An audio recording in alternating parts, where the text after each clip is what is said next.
Bakı Metropoliteni Qapalı Səhmdar Cəmiyyəti fevralın 18-də UEFA Çempionlar Liqası çərçivəsində Qarabağ və İngiltərənin Newcastle United klubları arasında keçiriləcək qarşılaşma ilə əlaqədar iş vaxtını 1 saat uzadacaq.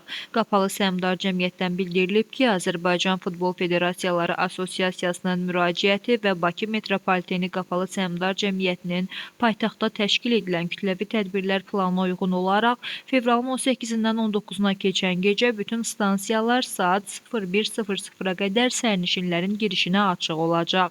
Tofiq Bəhrəmov adına Respublika stadionunun yaxınlığında yerləşən Gənclik stansiyasında bir sıra tədbirlər görüləcək, gücləndirilmiş iş rejimi tətbiq olunmaqla əlavə işçi qüvvəsi ayrılacaq. Zərurət yaranarsa xəttə buraxılmaq üçün ehtiyat qatarlar hazır saxlanılacaq. Qatarların hərəkətinə xüsusi qrafik müəyyən edilsə də, ümumilikdə payız-qış üzrə hərəkət cədvəli qüvvədə saxlanılacaq. Nərimanov və 28 may stansiyalarında da nəzarət mexanizmləri gücləndiriləcək deyə qurumun yaydığı məlumatda bildirilir.